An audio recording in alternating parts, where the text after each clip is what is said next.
Et salut à toi, j'espère que tu vas bien. Aujourd'hui, on se retrouve pour un nouvel épisode du podcast Nourris ta santé. Et aujourd'hui, on va parler de la protéine de soja vs la whey. Est-ce que c'est aussi efficace? Est-ce que les protéines d'origine végétale sont aussi efficaces que les protéines d'origine animale en tant que supplément? Là, on parle vraiment de la supplémentation. Et c'est justement de ça qu'on va parler aujourd'hui. Alors déjà, première chose, cet épisode, évidemment, je vais te donner des idées, je vais te donner des clés, des résultats qu'on a eu par rapport à cette question, mais il faut comprendre qu'au niveau des recherches scientifiques, c'est pas tout à fait clair encore, et c'est-à-dire qu'il n'y a pas tant d'études que ça qui ont étudié le sujet sur la différence entre les supplémentations en protéines végétales et en protéines animales. Alors j'ai dit protéines de soja, mais de manière générale, c'est parce que c'est la protéine de soja en supplémentation qui est la plus étudiée, et notamment parce que généralement on associe le soja avec un score, une globalité d'acides aminés, donc par exemple le DIAS, le PDC, je sais plus c'est quoi l'indice, mais voilà, les différents facteurs qui indiquent la qualité, on va dire, des protéines, des acides aminés présents dans l'aliment. Généralement, le soja fait partie des plus hauts en termes végétal, et c'est pour ça qu'on l'étudie généralement en premier, quoi. Mais en tout cas, il faut savoir que la whey et la protéine de soja, c'est deux choses qui existent et qui sont possibles de prendre après les séances.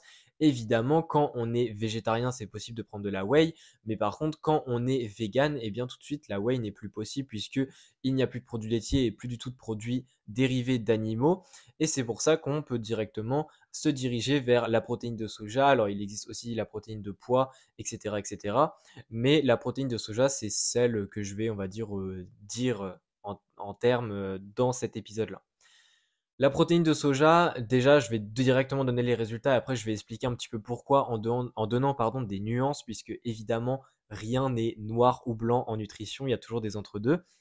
Mais au niveau des résultats, on remarque quand même que la whey est un petit peu plus efficace sur la synthèse protéique chez aussi bien des sujets non entraînés que chez des sujets entraînés. Et ça se fait, ça s'explique de différentes façons. Mais ce qu'il faut aussi comprendre, c'est que la protéine de soja est peut-être un petit peu moins efficace que la whey, mais elle est quand même un peu plus efficace que la protéine de caséine, qui est aussi une protéine qui peut être prise en supplémentation. Donc ça reste quand même intéressant de savoir que la protéine de soja bat quand même certaines formes de protéines animales qui peuvent être prises en supplémentation. Mais par contre, au niveau de la whey par rapport au soja, eh bien c'est un petit peu moins efficace, et ça a été prouvé par plusieurs études qui ont justement comparé des différents groupes, hein, c'est-à-dire un groupe de sujets entraînés ou non qui prenaient de la protéine de soja pendant telle période, et puis un groupe qui prenait justement de la whey, et ils ont comparé, et effectivement les résultats ont tendance souvent à dire qu'il y a une petite différence et que la whey est quand même plus efficace. Pourquoi est-ce que ça peut s'expliquer? Alors la principale explication qu'on a, c'est lié à la qualité des protéines et notamment à la quantité de leucine, mais pas que, puisque la leucine, c'est un acide aminé qui est très très lié à la synthèse protéique, puisque la leucine, c'est généralement l'acide aminé où on dit qu'il faut tant de grammage dans une dose de protéines dans un repas pour vraiment, ce qu'on dit trigger en anglais, c'est-à-dire pour vraiment activer la synthèse protéique et pour vraiment la rendre efficace. Et généralement, on dit qu'il faut 2,5 à 3 grammes de leucine dans une portion de protéines dans son repas pour vraiment activer la synthèse protéique à son maximum, on va dire. Et le problème, c'est que la protéine de soja, eh bien, on estime qu'il faut, pour atteindre cette quantité de leucine-là, 40 grammes de protéines de soja, ce qui est quand même beaucoup, alors que généralement les scoops de whey, les scoops de protéines, c'est dans la vingtaine de grammes. Et donc évidemment, si on compare une vingtaine de grammes de whey qui a au minimum 3 grammes de leucine à une scoop de, donc c'est-à-dire la même quantité de protéines de soja qui n'en a pas, qui a limite 2 fois moins de leucine, eh bien évidemment, on se doute que ça va moins bien activer la synthèse protéique et que ça peut en partie être responsable des résultats qu'on a au niveau des études, c'est-à-dire qu'il y a un petit peu moins de prise de masse musculaire, etc. chez les personnes qui prennent la protéine végétale.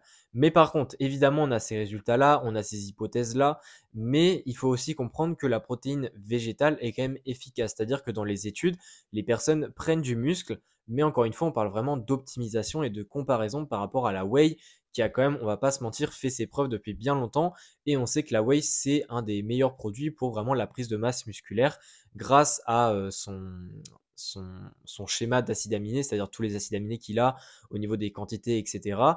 Évidemment, les protéines végétales sont peut-être un peu inférieures, peut-être qu'il y a un petit peu moins de BCAA, un peu moins de certains acides aminés essentiels. Ça dépend de quelle protéine végétale on parle, puisque chaque protéine végétale a un petit peu ses lacunes en termes d'acides aminés, contrairement à la whey.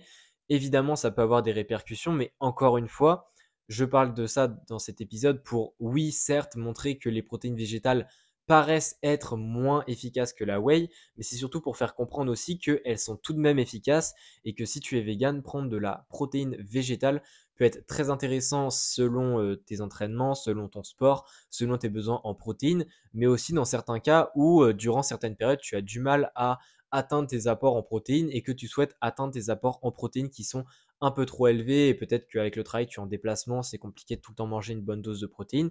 Là, ici, pour le côté pratique, ça peut être aussi intéressant et c'est quand même bon de savoir que d'un point de vue synthèse musculaire et donc d'un point de vue conservation des muscles, hein, au final, c'est un petit peu ça aussi, et bien c'est quand même efficace. Donc c'est vraiment intéressant de comprendre dans cet aspect-là aussi. Et j'espère en tout cas que cet épisode t'aura plu, puisque je n'ai pas forcément grand-chose à dire de plus. Si j'ai de nouvelles données, s'il y a de nouvelles études qui sortent sur le sujet et qui donnent beaucoup plus d'informations, j'en ferai un autre épisode. Mais en tout cas, là, ce que j'ai donné comme information, c'est les choses, on va dire, les plus claires, ce qui paraissent être les plus fiables. Mais il y a encore d'autres hypothèses que j'aurais pu parler, mais c'est beaucoup moins fiable. C'est-à-dire que c'est vraiment juste des hypothèses où il n'y a pas forcément beaucoup de choses solides derrière. Donc, j'ai pas envie forcément de donner trop d'hypothèses, à part se perdre. Je trouve que ça ne sert à rien. Mais en tout cas, si l'épisode t'a plu, n'hésite pas à laisser un like ou une note sur le podcast. Et puis évidemment, si tu souhaites aller plus loin, je prévois une formation pour les véganes qui va sortir au mois de février. Et c'est plus précisément comment est-ce que tu peux avoir une alimentation végane sans être en déficit de nutriments. Donc on va aussi bien parler de protéines, on va parler de vitamine B12, de fer. Si tu galères actuellement à atteindre ces apports en ces nutriments et que tu souhaites quand même continuer à être végétalien, je t'invite vraiment à rester connecté parce que la formation va pas tarder à sortir. Et sinon, on se dit à la prochaine. Allez, ciao.